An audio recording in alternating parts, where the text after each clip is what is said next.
If you are a young North American racer, these days right now are tough. You want to be out on the racetrack. You'd like to be back in your race car with your team at whatever facility it may be in the United States and or Canada. Well, today we're going to give these drivers an opportunity to still go head-to-head as part of the FRP Formula Race Promotions iRacing Challenge. It's the second series for this particular program, iRacing Challenge number 2. Round number 2, we'll have a doubleheader here today at the Mid-Ohio Sports Car Course. Fantastic racetrack in Lexington, Ohio. A great day for racing, and these drivers you'll see today here, part of the F1600 Championship Series. A number are coming down from Canada and the Ontario F1600 Series. Drivers from the F2000 Championship Series as well, all ready to battle it out here on one of the toughest courses in North America. Hello, race fans. My name is Rob Howden. Great to be here today on the Apex Racing TV network, joined by Peter Mackay in the commentary booth. Dennis Branch will be in charge of the cameras here today at Mid-Ohio. We expect a tremendous battle with a lot of very talented drivers, both here on the iRacing platform and, of course, in real-life racing as well. They'll be driving the Skip Barber car, a formula car that has actually been part of the development of many top drivers like Connor De Felipe, Joseph Newgarden, Connor Daly, Gabby Chavez. The list goes on and on of drivers who spent time in the Skip Barber car. Peter, great to have you with us here. A fantastic day at Mid-Ohio. Drivers on the racetrack right now for qualifying. Still about 10 more minutes to go, so lots of time for these drivers to put down a good circuit. We'll look at the conditions here momentarily. We're about set to go on a tough racetrack, very different than the one we did last Thursday at Road Atlanta. Well, thank you very much. It's a pleasure to be here, and I'm incredibly excited to see the cream of the crop of North American young racing talent, and in one of my favourite, and I'm sure one of many people's favourite cars on the iRacing platform. These little Skip Barber cars, wonderful little machines, such light little machines, only just over 500 kilograms. So they're brilliant to chuck around, and we are going to see some fantastic racing. And if it's anything like what we saw at Road Atlanta last week, we're going to be in for a treat. Well, I love the term you used there, to chuck around, because that's really what you have to do with these cars. You'll see it on the screen now as you watch some of these drivers working their way around the track down to what they call Thunder Valley, the bottom part of the racetrack here at Mid-Ohio, back up over a blind left-hander leading into the carousel, where you kind of open things up for drivers potentially to make a move on the inside. But with these kind of street radial tires, you're watching these drivers chucking around, as Peter said. And Peter, as I had said before, a lot of these drivers in real life running in the F1600 Championship Series or the Ontario F1600 program, where there is no wings either, no slicks or wings. Actually, for the drivers in the U.S., they do use the Hoosier slicks. Drivers up in Canada on the treaded tires, so they're kind of used to throwing the car around. That four-wheel drift, a little more comfortable for most of these drivers.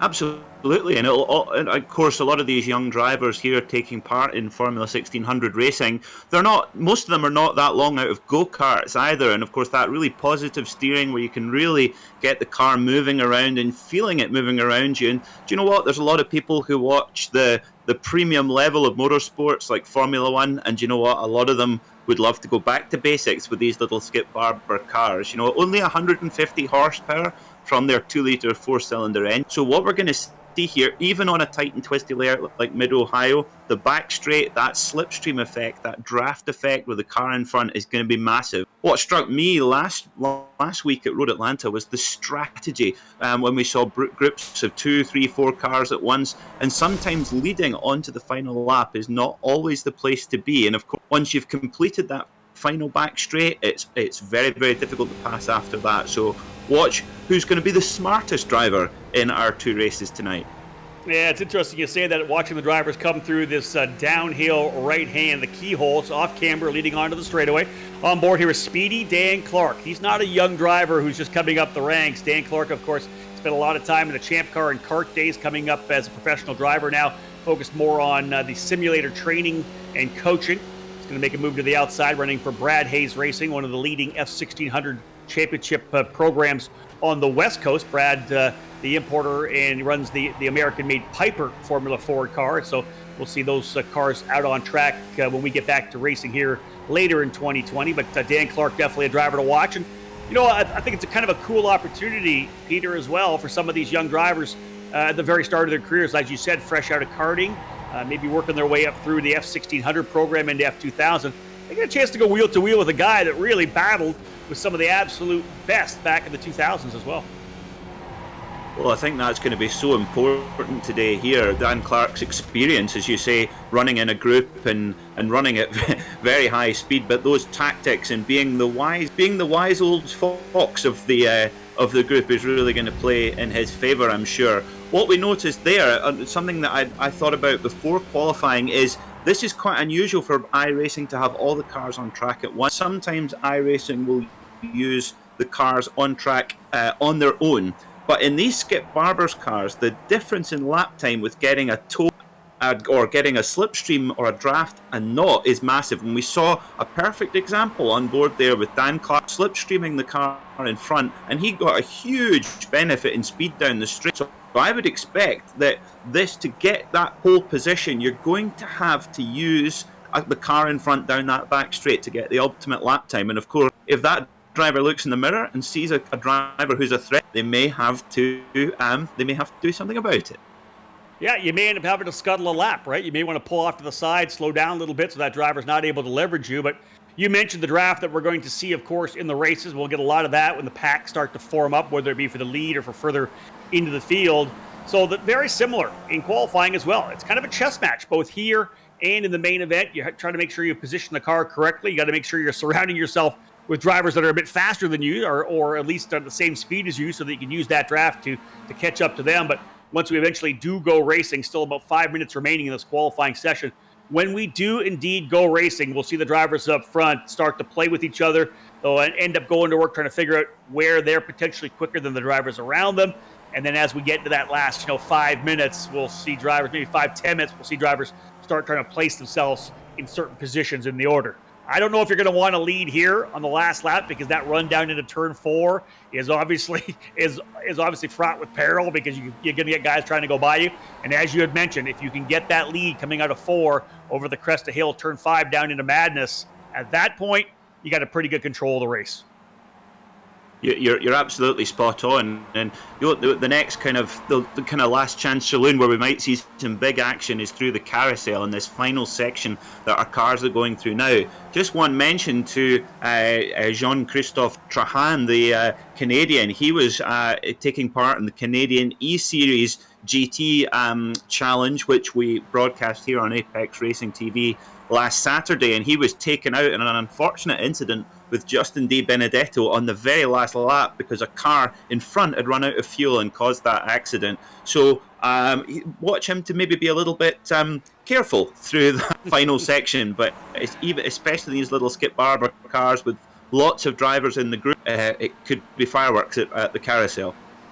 Trahan and that number 21 machine will run for Britain West Motorsports this year. And alongside this driver here, Connor Klubine, third generation driver. His family owns Britain West Motorsports. His grandfather, the late Oliver Klubine, started Britain West Motorsports many, many years ago. One of the legends of Ontario and really Canadian sports car and open wheel formula car racing. His son, David Klubine, now running the shop. They have a F1600 team, as I said, up in Ontario and Quebec also.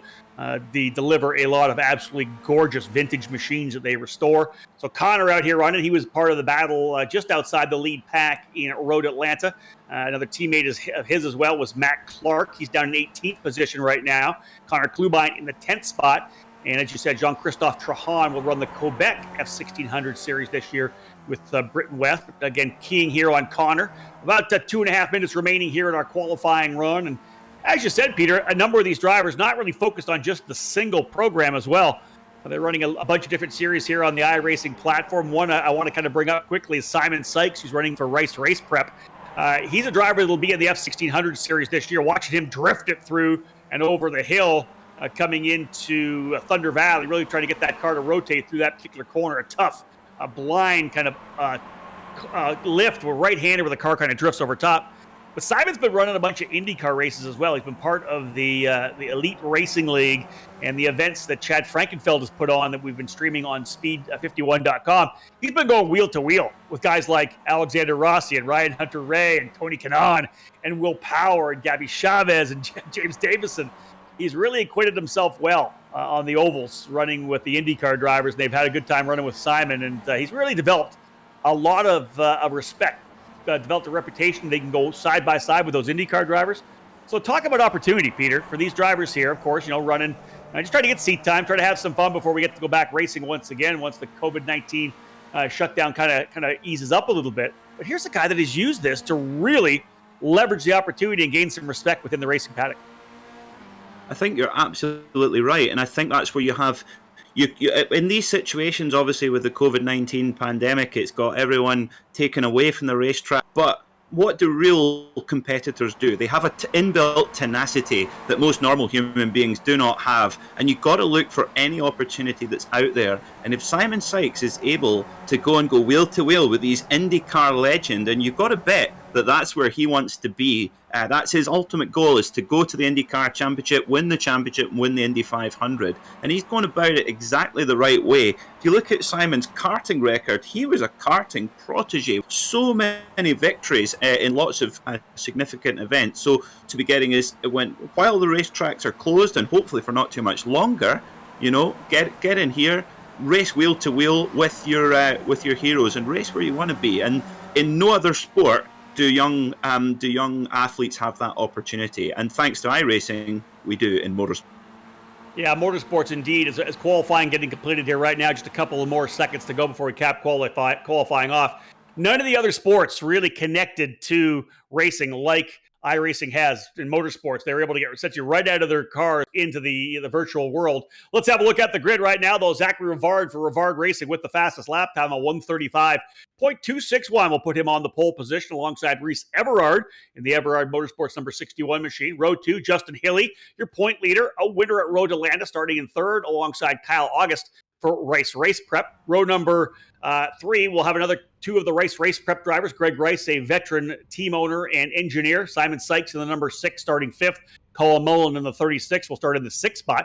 Speedy Dan Clark for Brad Hayes Racing, starting 7th alongside Brian Farnham in the 15. Rounding out your top 10, Connor Klubon, the young Canadian, and a young American from California, Jason Pettit for Brad Hayes Racing. Pettit coming out of the Formula Car Challenge at Sonoma. Impressive run for him so far. P10. Row 6, Jean-Christophe Trahan and Andrew Dobby. That is your top 6 rows. And Peter, let's have a look at the remaining drivers here in the field. Okay, in 13th is Matt Clark, the number 64. 14th, Chris Kerr. 15th, Ryan Bjerk. 16th, Dexter Zuba. 17th, Christopher Wright. 18th, Zachary Veneer. 19th, Megan Gilks, the former W Series driver. 20th will be William Liston of List Race Cars. 21st will be Jackson Lee. 22nd, Joey Selm. 23rd, Tim Wilkin. And at the back of the pack in the new car racing entry, Brandon Newey. And my apologies, we've got another lot here. 25th is Ayrton. 26th, Bob Perona. And 27th, Omar Khan. My apologies there, folks. So it's 27 cars in all. We're just waiting for the Porsche 911 iRacing safety car to lead the field around for this rolling start and ready for some real action in Heat 1 here at Mid-Ohio. Excellent job for Zachary Rivard. Comes into the points battle here in 9th position. His best run at Road Atlanta was, I believe, a 5th place finish in race number 2.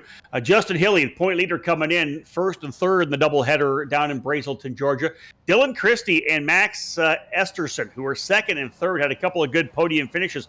Not with us here today. They run for Team Pelfrey, actually testing at Virginia International Raceway on Friday and Saturday. So they're not with their sim rigs now. They're getting ready to actually strap back into their own Formula 1600 machines. One thing about iRacing here as well, we'll be jumping right into the green flag here momentarily as they work their way out here. I believe we're going to go green at the start-finish line, not on the back straightaway like we normally do, indeed. Oh, drivers getting together first already. Contact coming through the corner before we go green.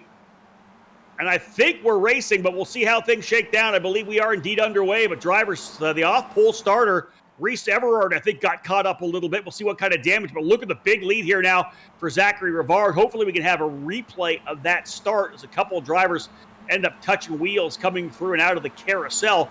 But pretty good start right now, Peter, for Zachary Rivard. He jumps to the early lead. Dan Clark sliding into 2nd. Well, this is an enormous opportunity for Zachary Rivard. We talk so much about the benefit of the draft with these little Skip Barber cars. If he can put together 3 or 4 qualifying pace laps, he has the opportunity to escape from that draft for good, while the rest of the field, look at that, look at all those cars together, they're going to battle each other. This is Zachary Rivard's opportunity to clinch the control of this race. So he's really got to push hard now. But can't wait to see a replay of that opening start. That was really, really, calamitous would be one word to describe that start before the green flag had even...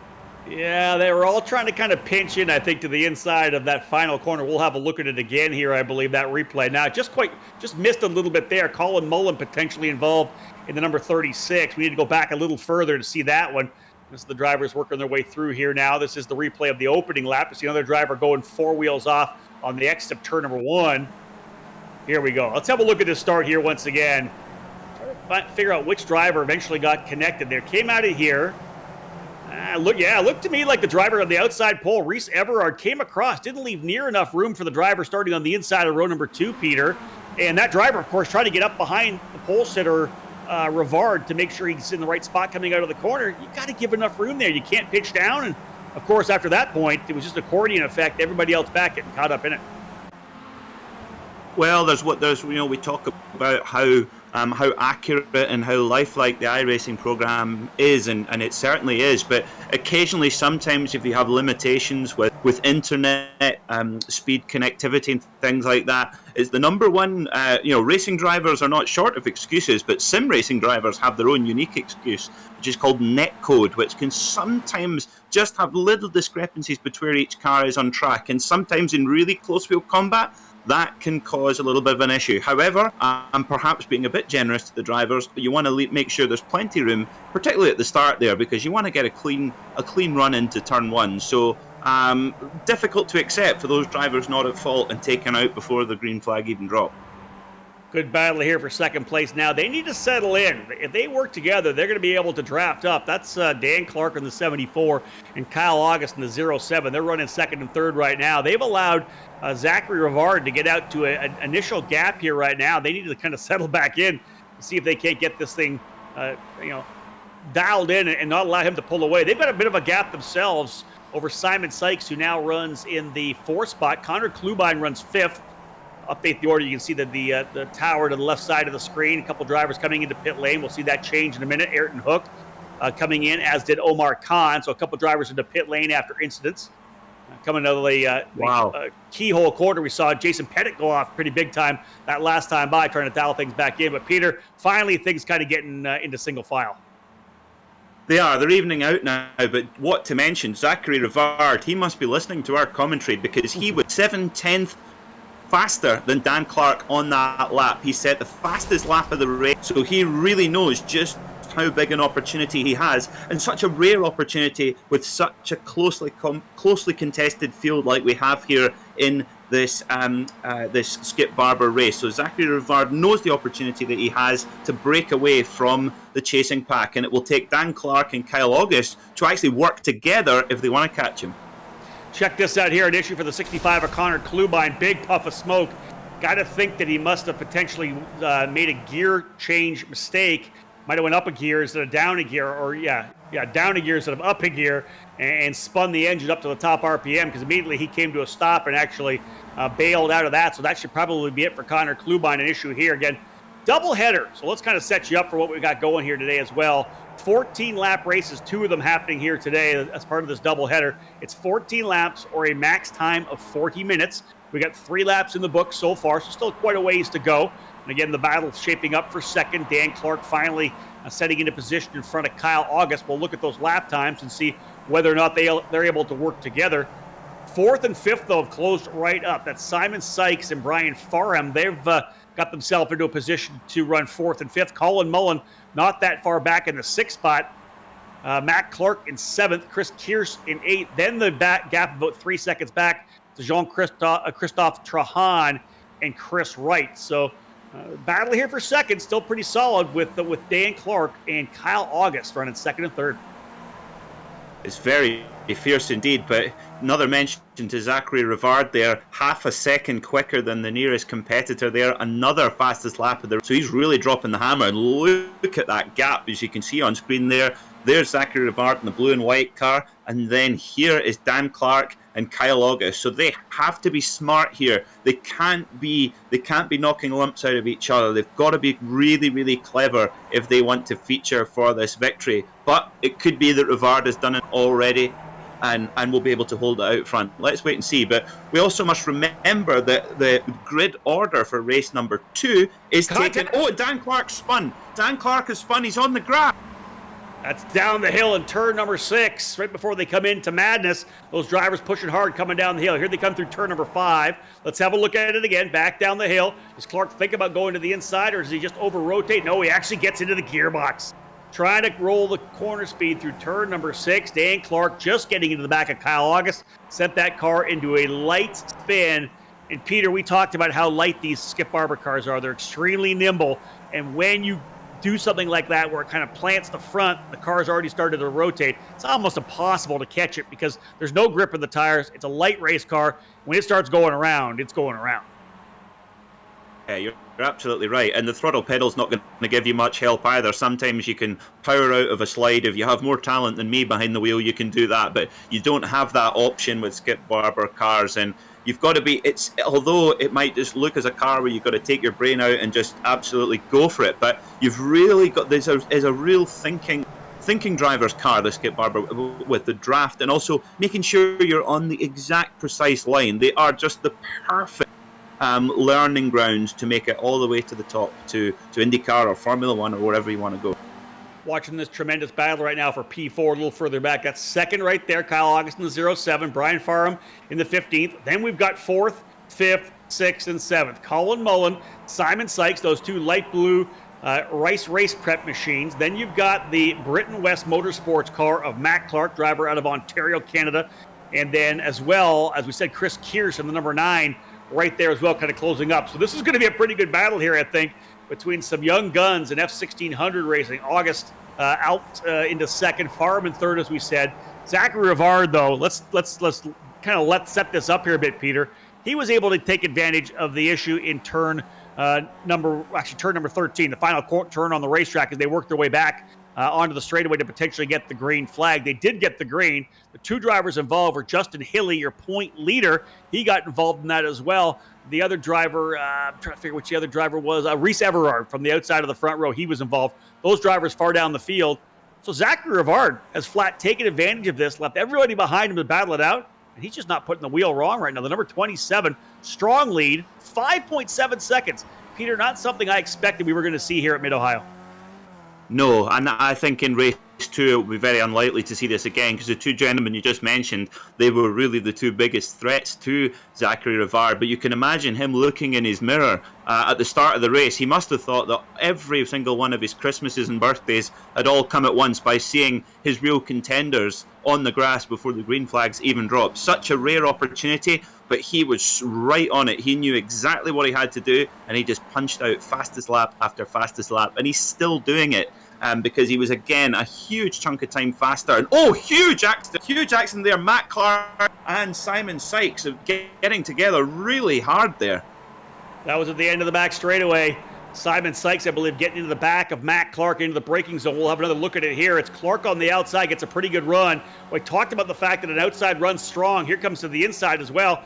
Yeah, Simon's, maybe. I wonder if Matt Clark on the brakes a bit early, kind of surprised Simon Sykes. You can see the right front of Simon Sykes' car off into China Beach, the big gravel trap here at Mid-Ohio. So trouble for both of those racers, tough, because they had a really good run. They were running 4th and 5th at the time. Sykes just getting into the back of Matt Clark. So both those drivers will fall to the tail of the field, I would expect. I don't know whether or not Simon Sykes is still running. We actually visually saw his tire go off into China Beach, but it miraculously popped back on as he headed to turn number 5, but he remains on the racetrack in 6th position. Well, it was just interesting. Once in a lap before that incident, I was thinking, brilliant, we're going to see youth versus experience, with Sykes being the young up-and-comer and Matt Clark being the kind of wise head of the field. And maybe that was an example of, the hard-charging, late-braking youngster getting into the back of the more experienced driver. A real pity that we're being robbed of that. And of course, you've driven round this course in these. Big crash coming out of turn number 2 or 3 out of the keyhole. Couple of drivers getting together there again. Sorry to cut you off there, Peter, but no, a couple drivers getting together. We had one sideways up in the air. We'll definitely get a replay on this one. There's a lot of carnage here. We got cones everywhere. Hopefully we can get a replay and find out which driver falling down the order. That might have been Andrew Dobby. I'm not quite sure. We'll have a look again. But just drivers getting together, coming through the keyhole section. It's a downhill right-hand off-camber corner. These drivers going side by side. Indeed, the number 93 of Andrew Dobby. He's driving, just looked like the driver on the inside potentially came back across. That might have been the 66 of Zach Vanier, kind of coming back, pinching the corner. Dobby got side by side with him, so a couple of Canadians getting together over in turn number 2. Again, that is the right hand, the iconic keyhole corner here at Mid-Ohio. Dobby going for a roll in that Skip Barber car. He's dropped down to the 24th position. Not sure whether or not he'll be back on track with a fast repair, but otherwise, a lot of action happening here for sure. My goodness, yeah. I mean, Andrew Dobby there, his car is going to need a lot of polishing up before race 2. You know, Andrew, he races in the F2000 Championship and has had 2 podiums at this Mid-Ohio circuit in the real world, so he knows the track well. But it looked like he was the innocent party in that accident. It looked like he was really given a kind of bit of a hard shoulder there. Just a bit of shout out to Brian Farnham, knocked in the fastest lap of the race, so that puts him onto provisional pole position for race 2. And as we're seeing, track position is very important. Yeah, Farnham just made a move to the inside, actually, of Kyle August to take over second. As you said, just laid down fast lap of the race, able to make the move on that the primary passing overtaking opportunity here at Mid-Ohio, down the long straightaway into turn number 4, able to get to the inside of August. So he takes that position now. So move Farnham up into second, August into third, Colin Mullen in fourth, and Chris Kears in fifth. I will do a quick little correction on you. You talked about Matt Clark. You said he was the veteran driver. He's only 15 years of age, I think. Zach? Oh, my goodness. I'm sorry. Yeah, Matt Clark, a young Canadian driver coming up through the ranks in karting. Won a bunch of races as a junior driver in the U.S. Last year running with Brian Graham Racing in the Ontario F1600 Championship. He'll be back this year for his second year of F1600 in Canada, potentially running some races in the U.S. as well with Britain West Motorsports. So Mac's father, Stuart Clark, he was a top driver in the karting ranks, represented Team Canada at the Rotax Grand Finals on more than one occasion. But young Mac Clark, Mackenzie Clark, not quite the veteran driver. He's not the veteran. Who were you talking about? Dan Clark you were talking about then earlier. Clark, there you go. Dan Clark. Yeah. He's the veteran. Mac, this is every day is a school day, especially when you're me. I love it. You know what the funny thing is? Thank me right there. That's all right. On the back of his helmet, Mac Clark has Jimmy, because Jim Clark, of course, one of his heroes. So he's got Jimmy on the back of the helmet. We call him Jimmy Clark sometimes. But he's a great young Canadian driver with a lot of talent, both inside and outside the car. We'll be definitely watching what he can do. Mac Clark, after the incident, falling down into 9th spot. Now, let's make sure we don't get ourselves in trouble. Mac Clark runs in 9th. Dan Clark runs in 10th. So we may still have some issues, Peter. You never know. We're getting, at least they have a different spelling of their second name to keep us right. And of course, Clark has the correct spelling for his hero, Jim Clark, who is also my hero as well, actually. There you go. You got some yes. Jim Clark is one of Scotland's greatest ever sportsmen. So we could talk about him for as long as you like, as long as our viewers are interested. Well, listen, if Mac works his way into the commentary booth for a top 3 finish, either in this race or the next one, I'll make sure you handle that interview, and you guys can have a Jim Clark fan fest when we get into the commentary booth. Absolutely. You might just have to leave us to it. That's right. We'll put you off into your own channel, let you guys chat for a little while. So what's the battle here right now for 6th position? Again, Jean-Christophe Trahan, the Canadian driver who will run with Britain West Motorsports in Quebec F1600 this year, the Formula Tour program. He's currently running in 6th. Simon Sykes right behind him. Chris right there as well. That's the battle we're watching. And you know what? We've seen this, Peter, from a majority of this race. 10 laps in, 4 to go. These drivers really trying to roll the razor's edge coming through turn number 1. They've been dropping that right side tires off onto the grass on a regular basis in 1. And then, of course, really trying to run on the razor's edge, the off-camber turn number 2. A lot of incidents, lots of drivers off on the exit. But I'll tell you one thing, that just illustrates the fact that these kids are pushing as hard as they possibly can. They certainly are. And of course, the one thing in turn 1, when they're pushing that hard, you've got to be so careful not to just get that little bit greedy and just nip a little bit too much on the inside, because that big sausage curb on the inside of turn 1 is evil, and it will send these little Skip Barber cars into a big old spin, particularly when the tyres are cold. Now, of course, at this stage of the race, that's not a problem, but any contact with that inside curb here at Mid-Ohio it's an evil curve, that one. Just to mention to Justin Hill. Now, Justin Hill, he's back in 18th place after that incident, and now up to 17th place after that incident on the early on the opening lap. He just put in the fastest lap of the race, which was then immediately bettered by Zachary Rivard, and it's just been bettered again. But that'll put Justin Hill right back up at the front of the grid alongside Rivard for race 2. So we'll hopefully get a second go at a good battle. Yeah, that's crucial for sure. I actually messaged with Justin after the race at Road Atlanta, and just to give you the clarification, it's actually Hilly with Hille. I wanted to make sure I got it right, so I'll correct you there. It's actually Hilly, as in not flat, and a tremendous driver. Actually, we'll be doing a little bit of sports car racing, potentially the 24 hours event, the Champ Car 24-hour event. Potentially, I think it's at Watkins Glen. Look at Simon Sykes. Man, good battle between Simon Sykes here and Christopher Wright. Chris Wright trying to get to the inside.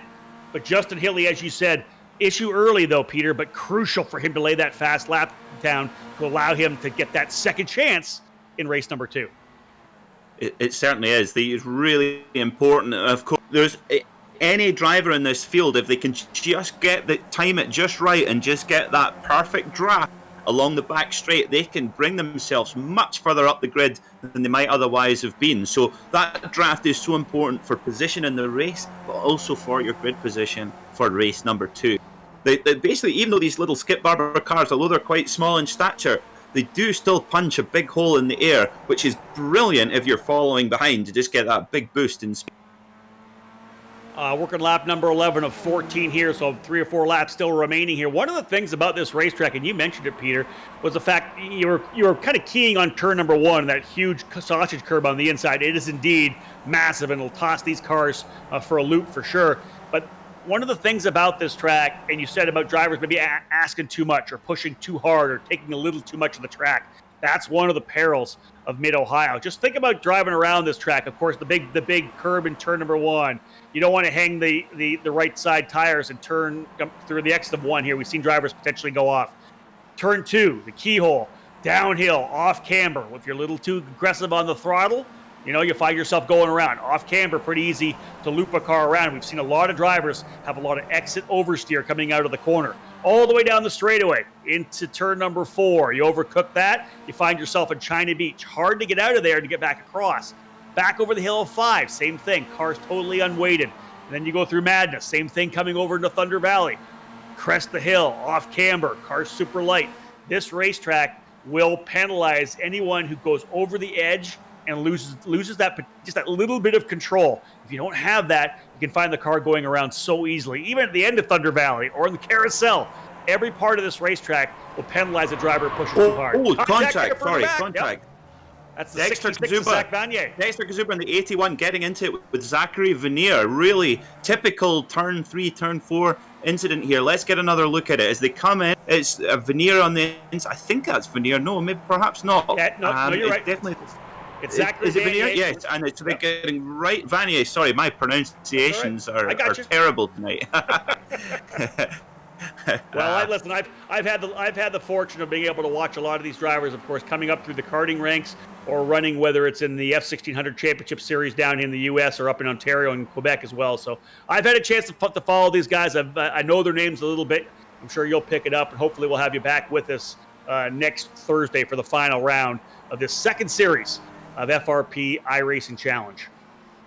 Oh, we're looking forward to that event immensely and enjoying this race immensely. I mean, that's the great thing about the Skip Barber cars. You can, if you're watching this and you've maybe never tried iRacing before and you're thinking about getting involved, these are the cars to get involved with. You know that when a lot of people are getting started in iRacing, they learn the kind of craft in these cars, and some of the races, I think the most exciting races I've ever had behind the wheel myself in iRacing have always been with the Skip Barber cars. They're fantastic little things, and of course when you've got drivers of this caliber, some of the real cream of the crop of North American motorsport, well. It's just an intoxicating prospect to watch. This is the battle for the top 5 right now. Jean-Christophe Trahan leading the way over the number 9 of Chris Kearse. Then it's Chris Wright. Then it's Simon Sykes at the tail of that group. A little further back, trying to close back up is Matt Clark and Dan Clark. Both those drivers running together now in 9th and 10th, but they're 4 seconds off the pace. Zachary Rivard, 9 seconds the lead as the drivers working their way up out of Thunder Valley. Rivard will get the white flag this time by. Final lap in the first race of the doubleheader here at the Mid-Ohio Sports Car Course. We're still keying on this battle for 5th position. Best fight on the racetrack right now. Trahan trying to hold him off. As I said, he'll run the Quebec F1600 Series this year. Little bit of a gap coming across start-finish for the final time. They'll work their way through turn number 1.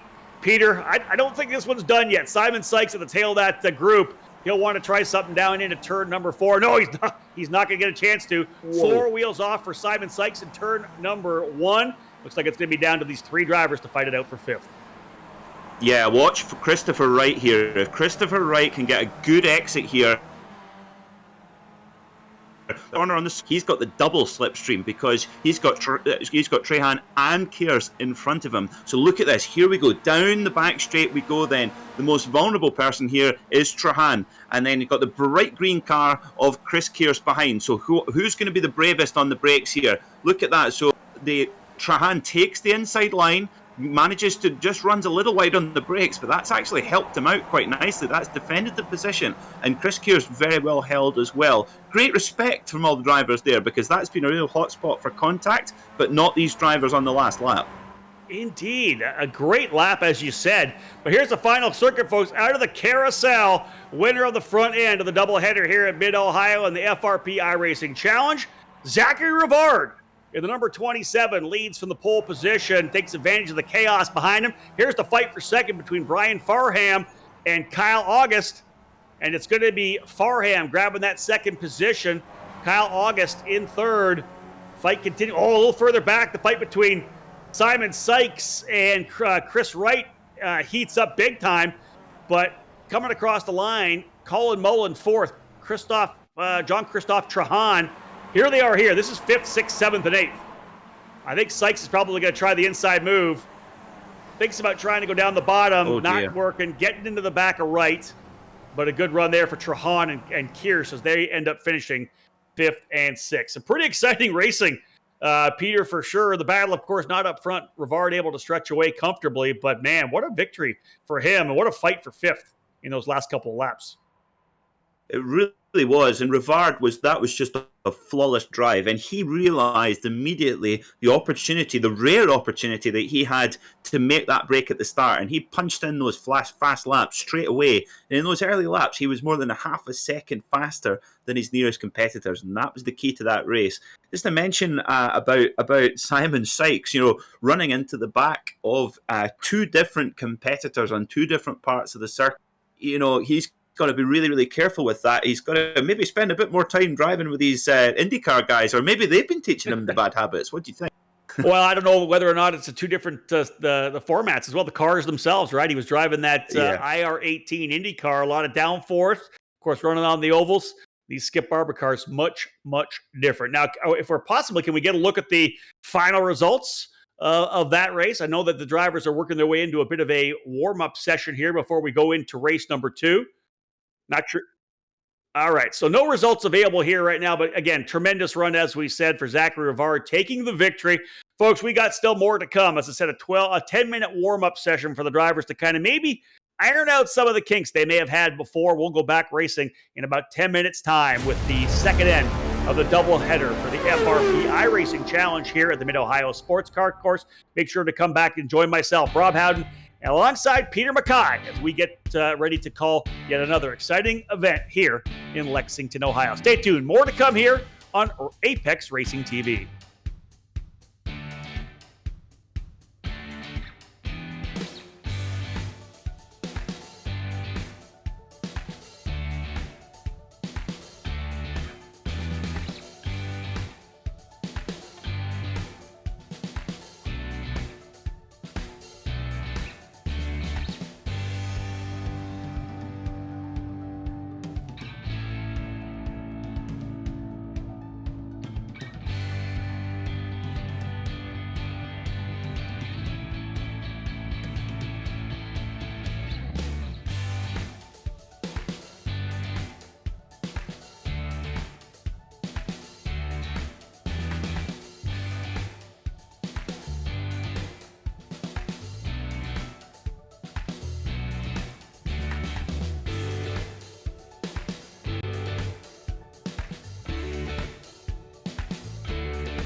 And after a 10-minute warm-up, just a couple of drivers taking to the racetrack, here is your grid based on the fastest lap time set in race number 1. Zachary Rivard, your winner, laying down the best lap. He'll start on pole alongside Brian Farnham.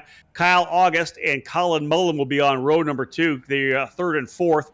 Jean-Christophe Trahan will start fifth alongside Chris Kearse. On row number 4, Chris Wright alongside Simon Sykes, rounding out the top 5. Speedy Dan Clark, 2004 Formula Ford Festival winner for Brad Hayes Racing, one of the coaches over at BHR. He'll start 9th alongside the young lady out of Canada for Vallis Motorsport, Megan Gilks in the 49, starting 10th. Matt Clark will be alongside his fellow Canadian driver and Britain West Motorsports pilot, Zach Vanier. So it'll be Clark in the 64 and Vanier in the 66. Let's look now. Peter, have a look at row number 7 and beyond.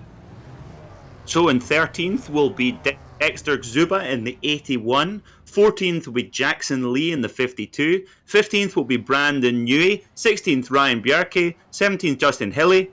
Reese Everard in 18th. Tim Wilkin 19th. Bob Perona 20th. 21st, Joey Selman. 22, Connor Klubine. 23rd, Jason Petit. 24th, Andrew Dobby. 25th, Ayrton Hook. 26th, William Liston. And Omar Khan in 27th. So as we come round the final corner of the carousel, hopefully we'll be a little bit cleaner this time, going into green flag, and we go here at Mid-Ohio.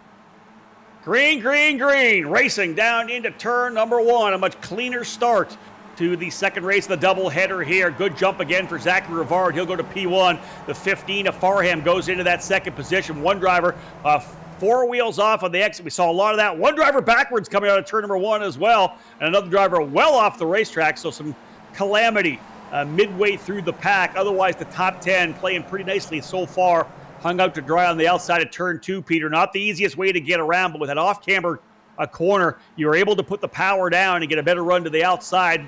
Here they come for the first time, streaming down into turn number 4. But let's first have a quick look at that incident in turn number 1. Which driver was involved? Looks to me like the 81 of Dexter Zuba, and really just got the car a little bit tossed coming into the corner, Peter.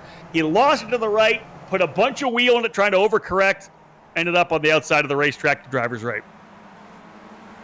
So easy to do on cold tires. You've got to be so patient, waiting at least half a lap to get these tires up to their full operating temperature and to get that bite, to get that grip. Look at Brian Farnham in that orange car in second place. He really came up the field in race 1, which gave him a good race, a good lap speed, and therefore a good grid position for race 2. And I think he's going to make Zachary Rivard's life quite a bit more difficult than it was in race 1, for sure. Yeah, we're going to see if Zachary Rivard's going to be able to do what he did back in the opening run of this doubleheader, and that was essentially take advantage of the issues that we had in that final corner of this racetrack at the start to pull away cleanly to a victory of over 10 seconds. Not so easy right now. Brian Farnham trying to close back up on him, but he was about 0.6 of a second off. Rivard putting in a really solid opening lap on the cold tires here, and that's the key, right? Use the opening couple laps, see if you can get a couple of seconds, try to break that draft, and that's what he'll try to do here now, working his way up in here to the keyhole, the iconic corner here at Mid-Ohio. Further back, drivers in the race prep colors now running in the 3rd, 4th, and 5th positions. Colin Mullen, Simon Sykes, and Kyle August. August lined up for a partial program with Rice Race Prep this year. Chris Kearse, we're watching him right now in the number 9, actually went all the way off coming into turn number 9 into Thunder Valley. Peter, last time by, he was 4 wheels off coming through there. And look at this. Aggressive racing further back. That's side by side. That's Jackson Lee trying to get to the inside. Whoa, 4 wide coming down into turn number 4. The driver goes off, a couple off, one into China Beach. Yeah, we've got a car way into the gravel trap there. I think Megan Gilks was involved there. We're looking at Jackson Lee, the 52. Yeah, trying to go past Megan Gilks with the green helmet there. Gets on the grass, tries to brake, and oh my goodness, that orange car there. That's the number 81. I'm looking down the screen here. I think that was number Zuba 81 again. Of Dexter Zuba. Yeah, God. So he really was the innocent party there, and just absolutely T-boned there. Not his fault at all. But that's going to be his chances of a good result over. But look at this from Zachary Rivard. I mean, he's had it a lot more difficult in this race to be able to break away, but he has been the standout performer today. Look at that. 1.2 seconds a lap quicker than Brian Farnham on that last lap. That is extraordinary. Colin Mullen going full 4 wheels off, doing some gardening on the outside of turn number 1, able to bring it back on in front of his teammate Simon Sykes. Both Simon Sykes and Jackson Lee lined up for a full season with Rice Race Prep in the F1600 series. As we said, Kyle August, a partial program right now. That was a tough one there for Kevin Lee. Of course, he was trying to get to the inside of Megan Gilks. She kind of moved a bit over to the right and kind of pinched him off into the grass. And when he was in the grass that way, he just couldn't get on the brakes, came back on track. Wasn't able to get the car woed up here. And, of course, it's tough to get these cars slowed up, these Skip Barber cars, and then contact as he rolled in to turn number 4. Jackson Lee, I believe, out of the race now, down to the 26th spot. But, again, he'll be racing full-time with Rice Race Prep this year. Colin Mullen finally able to get by the 15 of Brian Farnham. So move Mullen, Peter, up into second position. Yeah, so Mullen's making the move. He knows that Farnham's not running the pace to pull them up to Rivard, so he says, okay, I'm going to have a try. If this pack in 2nd, 3rd, 4th and 5th place, if they want to have any feature in battling for the win here, they have to work together. We see that we talked a lot about MotoGP before we came on air tonight, and in the Moto3 class, similar idea. It's the kind of two-wheel equivalent of these Skip Barber cars, and a lot of the time those drivers have to work in packs and slipstream with and draft with one another to be able to catch up, but they're really going to have to be quick about it, because that's Zachary Rivard put in another fast lap, 7/10 faster than Colin Mullen. Just absolutely flawless day for Zachary Rivard so far.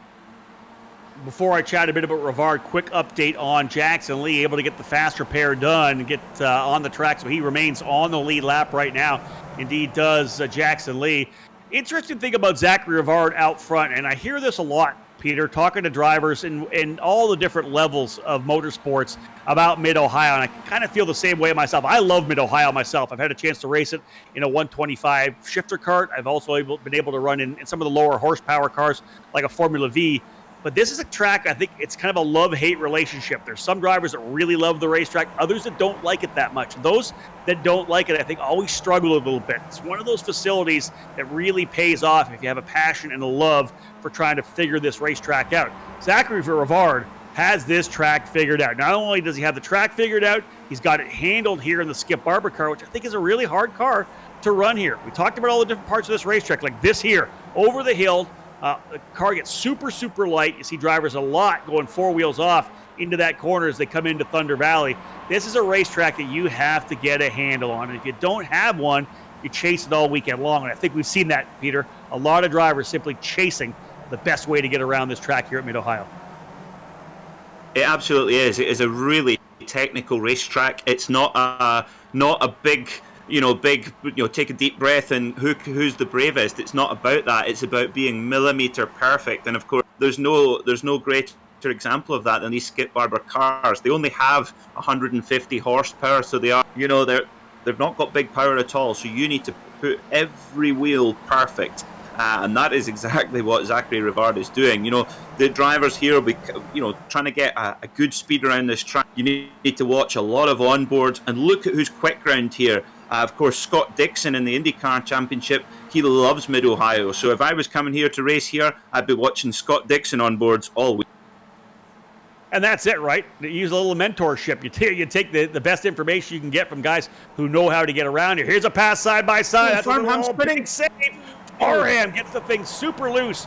The entry oversteer for Farnham. He had it all crossed up coming through the braking zone of turn number 4. Able to hold on to it, though. What a tremendous save for Farnham, but that allowed both Simon Sykes and Kyle August to slide through. So the Rice Race Prep drivers, 2nd, 3rd, and 4th right now. A much better run than they had earlier on. Zachary Rivard still your leader, as we had said, pulling out nicely. Right behind them, closing up, though, the 21 of Jean-Christophe Trahan. Top 5 finish in race number 1. The Britain West Motorsports driver pushing pretty hard. Coming to the tail of that grid. Let's see if he is able to work his way through. Yeah, Trahan, he's got to be clever here. He's got he's got some aggressive drivers in front of him. We saw Simon Sykes get into 2 big collisions in race 1, and if he knows that, he should sit at the back of this group and just let the cars in front do the hard work, save his tyres, save his energy. He's still got 8 laps to go. It's still a long race. And provided the guys in front are still maintaining a decent pace, he should maybe just hang back and then just deploy his pace later on in the race. You've got to be clever in these races. Well, if you had a chance to have a look back and press the rewind from race number 1, you'd probably think the same thing, right? Just to kind of settle back, because we've seen a lot of action.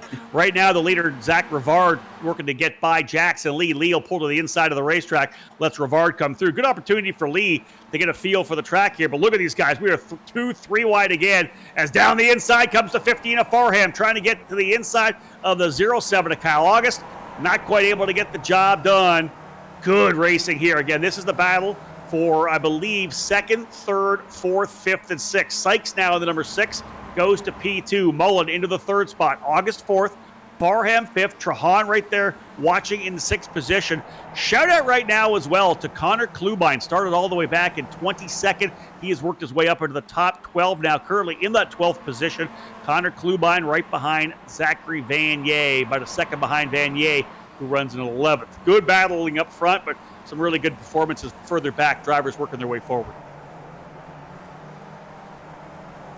If you look at Simon Sykes has hit the front of that lead group. Let's see how much pace he's got. We're seeing a 1 minute 35.6 from Zachary Rivard. Yep, another 0.4 of a second quicker than Sykes. But Sykes was making his way forward there. So let's see. But Colin Mullen is right on his gearbox, right on the back tyre there. So who's going to get the best exit out of turn 2? And can Sykes defend his position? It's going to be really difficult down this long back straight. But just watch out for Jean-Christophe Trahan. He's being clever. He's sticking at the back of this group, but he's right in touch.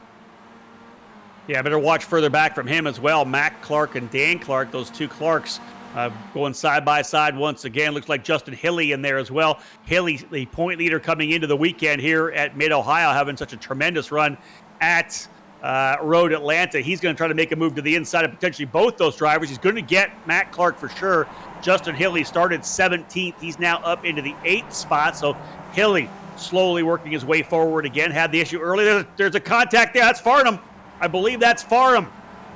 Indeed it was. Brian Farnham, going around, coming down the hill. Let's have another look at it. Here's through 4. Back up the hill to turn number 5. Simon Sykes side by side with him coming back down the hill. Contact. He was trying to come back across. Brian Farnham had to hold the line there. When they were coming across there, both those drivers, Peter, tracking out to the outside of the racetrack, they're trying to come back across to set up for turn number 6. And I think Farnham probably a little bit too optimistic that he had cleared Simon Sykes, and that's why you got that left rear to right front contact. Yeah, and you know, the one thing that we've learned so far over these couple of races is that Simon Sykes is not one for yielding at all. He doesn't give any room. Simon Sykes falling back a position. Kyle August able to slide by. So with all the commotion behind him, Colin Mullen has been able to pull away a little bit. We'll look at some lap times. In fact, last time by, Colin Mullen was actually quicker than the leader, Zachary Rivard. Maybe a 10th or over a 10th of a second, but not that much. We are past the halfway point, working lap number 8 of a scheduled 14 laps. And once again, Mullen able to get away from the chaos behind him. Kyle August now runs 3rd. Simon Sykes in 4th. There's the two of them side by side. Right behind them, the 21 as well of Jean-Christophe Trahan. Still watching that battle further back as well. Dan Clark, Justin Hilly, and Matt Clark going at it. And they're actually closing up here, Peter. I like this right now. That's 6th, 7th, and 8th. Closing up here on 3rd, 4th, and 5th. We may find ourselves with a 6-driver battle for the final spot on the podium. I think we are, because I tell you what, you're absolutely right about Justin Hilly. He is on the move. We saw him really be tactically so good at Road Atlanta in race 1, the wheel-to-wheel battle with Max Esterson, and he beat Max Esterson with that real tactical brain. But today he's got the speed as well to match with it, and he is moving forward quickly. So yeah, look at that. You're absolutely right. That pack led by Sykes is bunching together now. But look at Colin Mullen. Colin Mullen has opened up a near 2-second gap. So he's done a bit of a Rivard. He's spotted his opportunity to break away. And 2 seconds is enough to break the toe in these little Skip Barber cars. Interesting thing, of course, watching this group, right? These young drivers who are trying to get themselves up the motorsports ladder, whether it be making the move into the road to Indy, whichever area they decide to go to, trying to get to the NTT IndyCar Series. Of course, some of them, of course, hoping to get to Formula One, but always a tough transition there. Look at the guys they're getting a chance to race against, right? We've got all these young kids from the U.S. and Canada. Then you've got, as we said, Speedy Dan Clark, the British driver, 37 years of age. He's now a driver coach, does a lot of stuff with the simulators. But again, as we said, these guys are all F1600 racers. Dan Clark has already won the race you can win if you are a Formula Ford driver. And that's the Formula Ford Festival at Brands Hatch every year, a massive event. He won back in 2004. Even these days, still one of the biggest races you can win in Formula Ford racing. You throw in the Walter Hayes Trophy as well. This guy's already done it. He's already won the best race you can possibly run. And each one of these drivers getting a chance to go wheel to wheel with him, which I think is such another amazing opportunity. Clark running in front of Justin Hilly and Matt Clark, trying to find a way by Justin Christoph Trahan. Just the opportunity to be able to go wheel to wheel with one of the best Formula Ford drivers, in the history of the sport, I think is tremendous. Absolutely. And if you just look at the alumni of Formula Ford Festival winners, like Nick Tandy, David Coulthard, Eddie Irvine, Tommy Byrne, who was tipped as one of the most naturally talented drivers of all time, and Mark Webber. So many, you could name them all. Lots of Formula One race winners, world champions. Many of them have won the Formula Ford Festival. So you're absolutely right. That is the caliber of driver that these young guys are getting to learn from in Dan Clark right now. Yeah, you think of those names, right? The Johnny Herberts, Eddie Irvine, guys that have won this, Mark Goosens, Jan Magnussen. It's just amazing as you scroll through. You mentioned already Mark Webber. How about Jensen Button? He was able to win as well. Anthony Davison.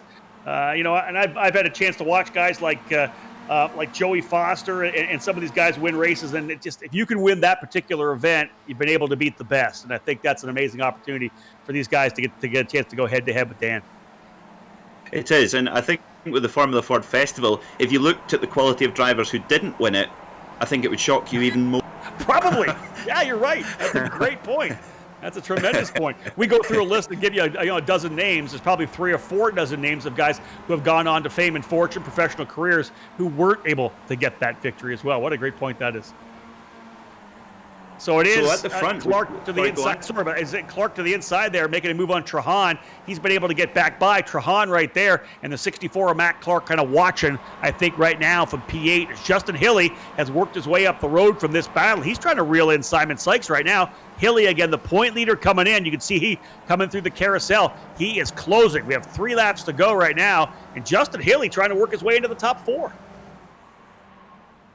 Been a great drive from Justin Hilly, really measured, but he's had to get his elbows out. We've seen obviously a lot of big moves at the end of the back straight there into that hard braking zone, and to avoid a collision lap after lap is actually really tricky with these drivers 3-4 wide and you choosing all sorts of different lines. But Justin Hilly's been able to pick his way through cleverly, and look at this, he's just coming onto the back of Simon Sykes, and he'll get a little bit of a tow down the back straight. Let's watch, can he make his way past Simon Sykes? But of course Justin Hilly will be thinking about the championship as well, so he'll want to be careful. He'll want to plot very carefully. We've only got 3 laps to go, so he's got to do this carefully.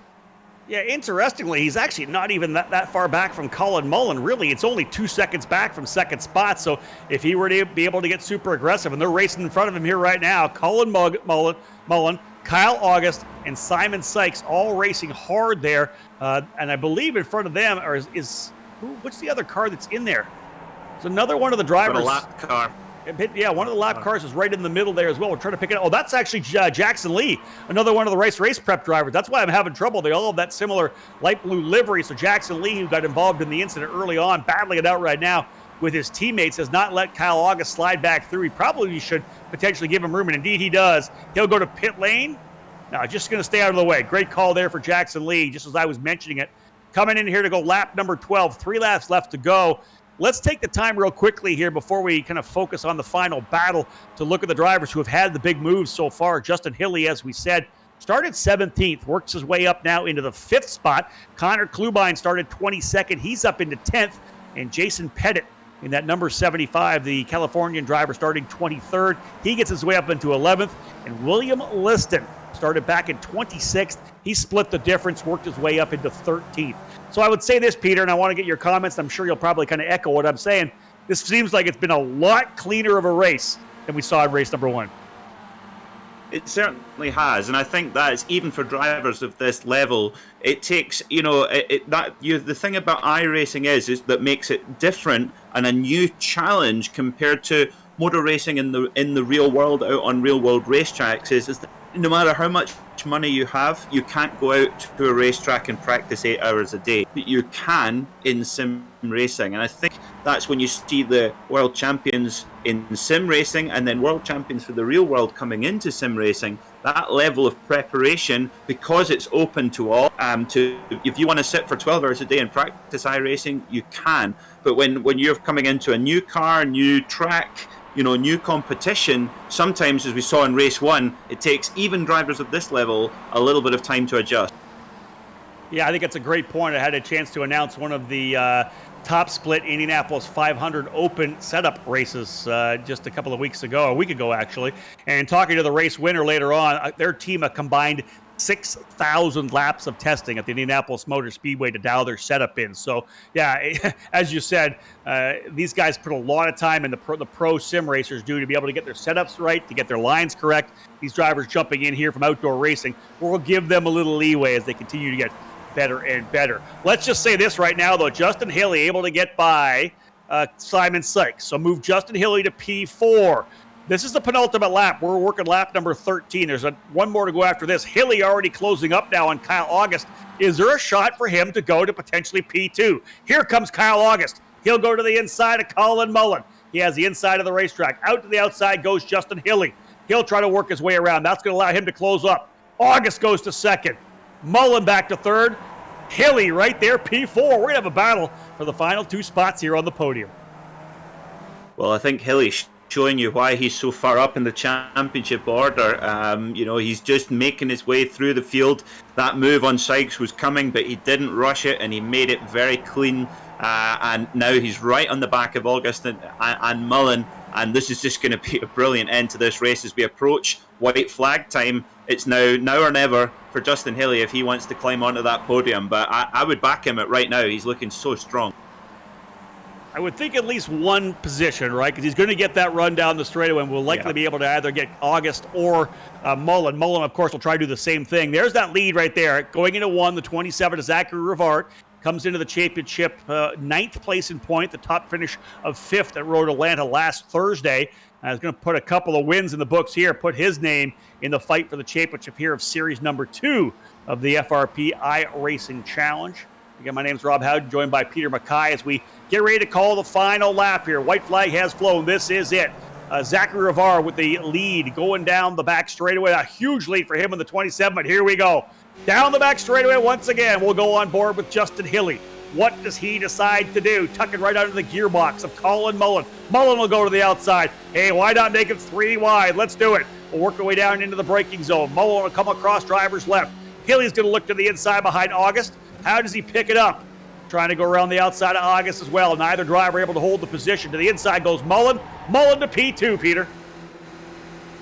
I'm afraid I've lost video feed, so I'm going to have to take your word for it, but I can imagine this is going to be a brilliant end to this race. Coming over Madness, and I'll pick it up as they work their way through the double right-hander that goes into Thunder Valley. Hilly still holding on to the position of P4, almost loses it coming through because Simon Sykes has worked his way back into the fight. Sykes and Hilly side by side through Thunder Valley. That is 4th and 5th. It's still Mullen. He was able to get by, as we said, in turn 4. Mullen has the position. The winner, though, coming across the line, has already done it. Here he comes over the final corner. Zachary Rivard, back-to-back jacks at Mid-Ohio. 2 wins for Zachary Rivard. Colin Mullen able to get by on the final lap. He takes second, steals it away from Kyle August. Justin Hilly just able to beat Simon Sykes to the line. Drivers throwing their cars around into the final corner here. Dan Clark ends up in 6th. Jean-Christophe Trahan able to get by, as we said, Matt Clark. So Trahan goes to 7th, Matt Clark in 8th, Connor Klubine 9th. All 3 of those drivers running for Britain West Motorsports this year. And Jason Pettit, who started all the way back in 23rd, ends up rounding out the top 10. Both Klubine and Pettit up 12 spots to get themselves into the top 10. And Justin Hilly, though, most definitely one of the drivers to watch, Peter. He was up 13 positions, started 17th, comes home with a fourth place finish just outside the podium. But the bottom line is this: the day-to-day here at the Mid-Ohio Sports Car Course belonged to Zachary Rivard. A couple of back-to-back wins, and to be honest, dominance from start to finish. Certainly was. I mean, it's something that you very rarely see in this form of motorsport. It's very rare for someone to be able to make such a breakaway. Okay, the first race, you could say that Rivard had a golden opportunity with all the squabbling going on behind him, and he certainly took advantage of it. He didn't have that advantage in race 2, and he did exactly the same thing, just punched in those really quick laps early on. So he's obviously been putting the prep work in here at Mid-Ohio, and he certainly is the master of Mid-Ohio and thoroughly deserving of those 2 victories today. Here's one of the big things. We obviously don't have the access to it right now, but Justin Hilly had the issue in the opening race, finishing very far down the order.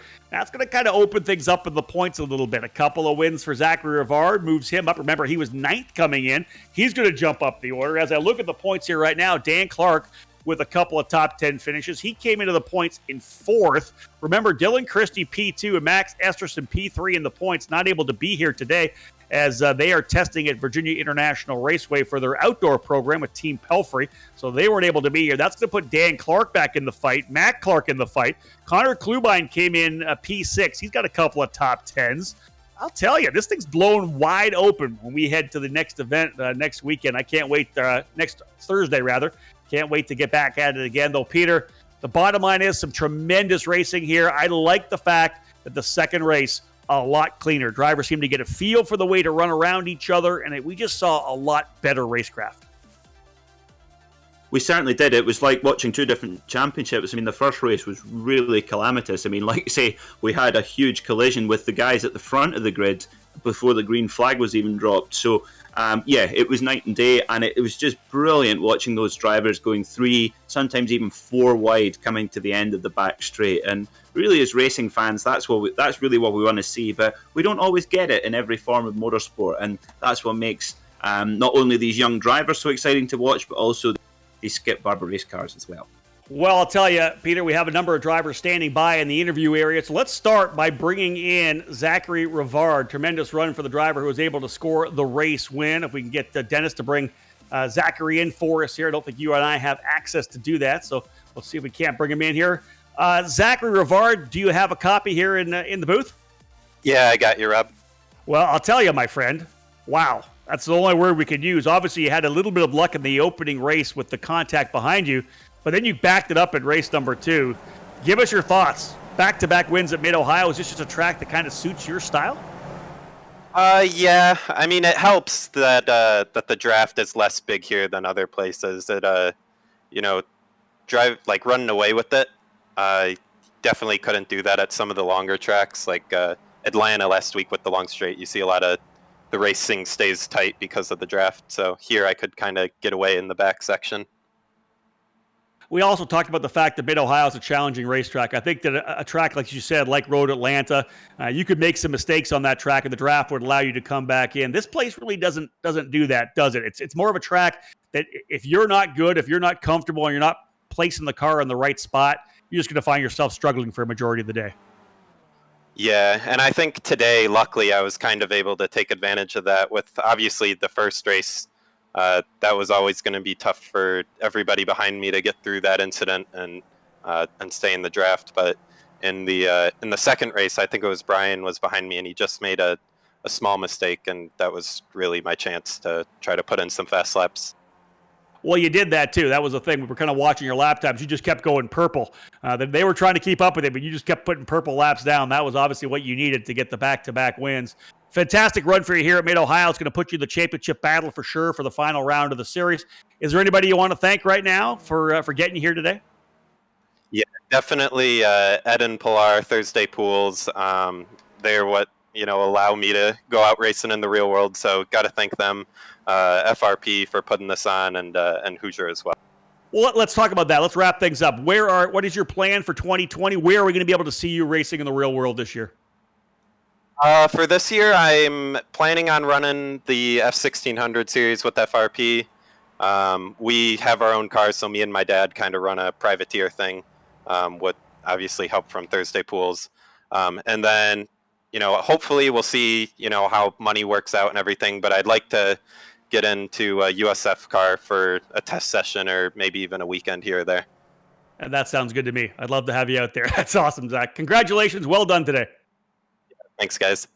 I'll tell you, folks, pretty impressive performance for Zach Rivard today. As I said, a privateer effort of the F1600 program. Tremendous run for him for sure. And let's see who else we'll bring in here. We got a number of drivers waiting for us here. Indeed, it's a tremendous run for second position. Colin Mullen standing by with Peter Mackay. Colin, how was that race for you there in race 2? It was good. A little bit better than race 1. So, yeah, definitely happy to bring home second place. Congrats to Zachary. He really just drove away with the whole thing after those first few laps. But yeah, it was exciting. Brian and I had a good battle. Probably a little too aggressive for the first 2 laps. Allowed Zachary to break the draft and just pull away from us. But it was super exciting battle for second that race. I can imagine. And of course, we saw in race 1 a huge incident, a big pile-up before the green flag even dropped. Can you give us your a driver's eye account of that event? Yeah, so going back and watching the replay, it looked like a little bit of net code was at fault there. That just took out second and third place. But I had to take to the gravel to avoid just T-boning those guys after I think Simon gave him a little nudge when he was trying to avoid it on the inside. So I took to the grass and luckily escaped without damage, but dropped all the way back down to 10th place. So race 1 was an exciting drive up to the front for sure. Ended up P4 in that one too, so even with a little bit of damage. So yeah, that was a bit of a crazy start, but I was lucky to get away unscathed. Well, these Skip Barber FRP races are always a real dogfight. Have you got any plans to go out racing in the real world when tracks reopen? Yeah, so I'm excited to be rejoining the Andretti Autosport GT4 program, co-driving with Jared Andretti. So we had a good run at COTA for our first race of the season in March, just 1 week before it seemed like everything shut down. But so hopefully we should be on our first race back should be at VIR, I believe, around July 10th. So as long as all goes according to plan, I'm looking forward to picking up the season then. Fantastic. So they can watch you in your GT4 car going around VIR. Is that Pirelli World Challenge? Yes, GT4 America in the SRO America Series. Fantastic. Well, good luck with that. Is there anybody you want to give a shout out to before we let you go? Yeah, just big thanks to Race Prep again. We've been having a lot of fun running with the team, and it's always great running in these cars. It's just an awesome series. Everything is super close racing. So big thanks to Greg Rice and Race Prep for kind of putting the team together for this one. It's been a lot of fun. Fantastic. Congratulations, Colin. Thank you very much, Peter. Hey, Peter, a tremendous young American talent, no doubt about it. Colin Mullen, great to see what he'll be able to do. Let's wrap up our interviews. One more guy we kind of wanted to chat with. We're going to see this driver in the Quebec F1600 Championship in 2020. But JC Trahan, man, you had some great battles out there. They weren't for the top 2 or top 3, but I mean, every race, the first race, the second race, every lap, you were in the middle of a fight. Looks like it was a lot of fun out there. Yes, exactly. It was a ton of fun. I mean, I had my hands full for pretty much 28 laps in total. That's it. So right? Yeah, a ton of fun. I mean, I had some battles with the first race. It was Chris Kearse at the end, and some of the guys from Rice Race. And at the second one, I was, I think, in the train with the Rice Race guys. And then Dan Clark gave me a nice little bump in the transmission, which kind of set me off wide, I think, in the middle of the race. And then I kind of got swarmed by Justin Healy and Dan himself, try to get back at Dan, but he's a pretty feisty driver, really, accomplished driver, so he had a lot of aces up his sleeve. It was really hard to get past him. Obviously, we had the event at Road Atlanta last week. We go to VIR next Thursday. Let's just talk about Mid-Ohio a little bit. You've ran a lot of tracks up in Canada. What are your thoughts about this particular facility? It's a tough place to pass, and as I had mentioned earlier in the broadcast, it's also one of those racetracks that if your car position, your throttle modulation is not perfect, you can find yourself getting into a lot of trouble. The off-camber, a lot of the blind corners where the car gets super light. Did you find this track tough to transition to, or really tough to get a handle on? I think it's a pretty. You have to be really detailed with your inputs and such, because as you said, being maybe a foot off wide at the top of a hill, because there's a lot of top of hills at Mid Ohio. You kind of drift off wide, so it really costs you a lot. So you really have to be really precise with your inputs, your braking, your throttle inputs, and it's a ton of fun. I mean, it's one of those great tracks that have a lot of elevation change, maybe not a whole lot of overtaking opportunities, but it's what makes it so fun. You have to be right up the the gearbox of the guy in front to make a pass when you can make a pass, and then at the end of the straight, it's a big gamble if you're gonna come out in one piece. There was a lot of crashes there, but ton of fun. Really similar to some tracks we have in the northern America. We have like Mont Tremblant and Mosport. Those tracks kind of similar in pace and in flow. Maybe not Mid Ohio is maybe not as fast as those tracks, but it has those same basic characteristics. It's a lot of fun. Yeah, I was going to say I would compare it to kind of like a Mont Tremblant a little bit, because it has that flow and some elevation change, as you said. Now, obviously, one of the cool things about this FRP iRacing Challenge is the fact that we've got F1600 drivers from California, from the U.S., the eastern side of the U.S., from Ontario, from Quebec. I know you're dying to get back to go racing as well. Can you tell us a little bit about what you're planning for 2020 for real-life racing once we get back to the track? Yeah, as you said, I'm just trying to get back into some seats in the Formula 1600 championship up in Quebec. Maybe I can run the Ontario championship as well. That will be determined by my sponsors and my partners. If they're how would you say it in English? If they have the leeway to understood. to kind of let me. Have my way. It'll just do better if I can have more seat time, because I don't have a ton of experience, but I think I got some good pace, and I just need to prove it now. Who would you like to thank right now in terms of the people that are actually putting this program together for you to race this year? Yes, exactly. So for the racing itself, virtually, you guys, you're always there. So thanks for always the good job, and just being present is really appreciated. The FRP guys also, and my real life racing counterpart. I got Canadian Tire and Cafe Aga, both really helped me last year, and hoping to have some further help this year to kind of further, let's say, further my good results and have a lot of seat time in order to graduate onto a better series. Well, JC, we look forward to watching you this year. I'll keep an eye out, of course, on the both the Quebec and the Ontario F1600 championships. We hope you do well. I think you're running with Britain West Motorsports. Good folks over there, the Klubines. Enjoy yourself. Have a great season, and congrats on a solid 7th place finish in race number 2. Thanks so much, you guys. Have a great time. Well, Peter, let's wrap things up here from the Mid-Ohio Sports Car Course. We saw a couple of really strong races, drivers and F1600 programs from all over North America. Of course, we had the veteran Speedy Dan Clark out there racing as well. All in all, what were your thoughts being on the comms here today? Well, that was just non-stop entertainment, wasn't it? I mean, there's never a dull moment when you've got young, ambitious drivers who've got the skills that they have, and on a platform, both a track and a car where they can really deploy that talent. And we saw some really close racing.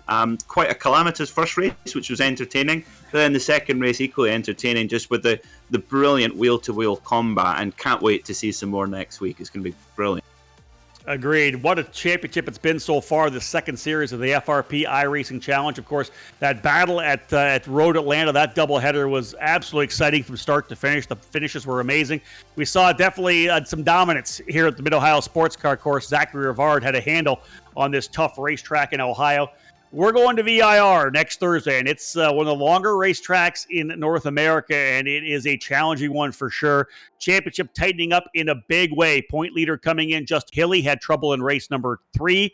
Race 2 of the weekend, 3 of the overall program. That's going to tighten things up. A couple of wins for Zachary Rivard are going to put him right in the middle of the championship battle, and consistent runs for Matt Clark and Dan Clark will insert those drivers into the championship fight as well. It'll all be here on Apex Racing TV. We hope you come back and join us again, 7 o'clock p.m. Eastern Time next Thursday again, Virginia International Raceway. Looking forward to capping off the second series of the FRP iRacing Challenge. It's been great to be here at Mid-Ohio. Thank you so much for joining us. On behalf of Dennis Branch and Peter Mackay, my name's Rob Howden. We'll see you at VIR.